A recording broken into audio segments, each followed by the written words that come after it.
ഇന്ന് പവർ ടീമിലേക്ക് കയറുന്നതിന് മുമ്പായിട്ട് കൊടുത്തൊരു ടാസ്ക് ഉണ്ടല്ലോ, ഓരോ റൗണ്ടിലും ഓരോരുത്തരെ പുറത്താക്കാനായിട്ട് കൊടുത്തൊരു ടാസ്ക്. അതിൽ സിജോ ജാസ്മിനെ പുറത്താക്കുന്ന സമയത്ത് പറഞ്ഞ പോയിന്റ്സ് വളരെയധികം എനിക്ക് ഇഷ്ടപ്പെട്ടു. പ്രത്യേകിച്ച് നന്ദന നമ്മുടെ ജിൻഡോയുടെ പേരെടുത്തു. ഒരു ഈസി ടാർഗറ്റ് എന്ന നിലയിൽ ആദ്യ റൗണ്ടിൽ തന്നെ വേണമെങ്കിൽ സിജോയ്ക്കും ജിൻഡോയുടെ പേരെടുക്കാമായിരുന്നു. പക്ഷെ എന്നിട്ടും സിജോ ധൈര്യത്തോടെ ജാസ്മിന്റെ പേരെടുക്കുന്നതാണ് ഞാൻ കണ്ടത്.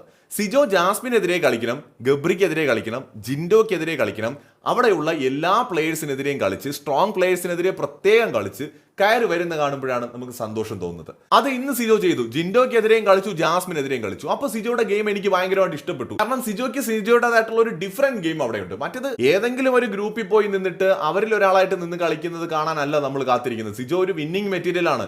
കളിച്ച് കയറി വന്നാൽ കപ്പടിക്കാൻ ചാൻസ് ഉള്ള ഒരു കണ്ടസ്റ്റന്റ് ആണ്. അപ്പൊ അതുകൊണ്ട് തന്നെ ആ രീതിയിൽ കളിക്കണം. ഇത് ജാസ്മിനെതിരെ പുള്ളി പറഞ്ഞ ആദ്യത്തെ പോയിന്റ് എന്താണ്? ഓൾറെഡി ഈ പറയുന്ന പവർ ടീമിൽ വന്നിട്ടുണ്ട്. രണ്ടാമത്, പവർ ടീമിൽ കയറി കഴിഞ്ഞാൽ നോമിനേഷനിൽ നിന്ന് രക്ഷപ്പെടാൻ പറ്റും. അപ്പോൾ അങ്ങനെ രക്ഷപ്പെടേണ്ട ഒരാളല്ല ജാസ്മിൻ എന്ന് പറയുന്നുണ്ട്.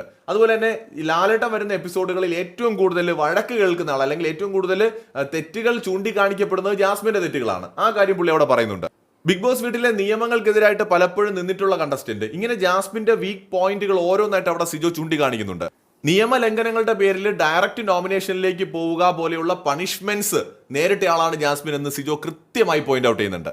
തെറ്റായിട്ടുള്ള തീരുമാനങ്ങൾ എടുക്കുക, തെറ്റായിട്ടുള്ള പ്രവണതകൾ കാണിക്കുക, ആവർത്തിക്കുക, ഇത് ജാസ്മിൻ അവിടെ നിരന്തരം ചെയ്യുന്നതാണെന്ന് സിജോ വ്യക്തമാക്കുന്നു. അങ്ങനെ ഒരാൾ പവർ ടീമിലേക്ക് പോകുന്നത് കൊണ്ട് ശരിയായ ഒരു സന്ദേശമല്ല കൊടുക്കുന്നത്. ജനങ്ങളെ തെറ്റായ ഒരാൾ ഭരിക്കുന്നതിന് തുല്യമാണത്. ഈ പവർ ടീമിലെ അധികാരം എന്ന് പറയുമ്പോൾ സർവാധികാരമാണ്. അപ്പൊ ഇങ്ങനെ ഒരാൾ ആ അധികാരത്തിലേക്ക് എത്താൻ യോഗ്യതയില്ലാത്ത ആളാണെന്ന് വളരെ വ്യക്തമായിട്ട് അവിടെ സമർത്ഥിക്കാനായിട്ട് സിജോയ്ക്ക് സാധിക്കുന്നുണ്ട്. സോ വളരെ കൃത്യമായിട്ട് പോയിന്റ് ഔട്ട് ചെയ്ത് ആദ്യ റൗണ്ടിൽ ജാസ്മിനെ പോലെ ഒരു സ്ട്രോങ് പ്ലെയറിനെ പുറത്താക്കുന്നതിൽ സിജോ വിജയിച്ചു.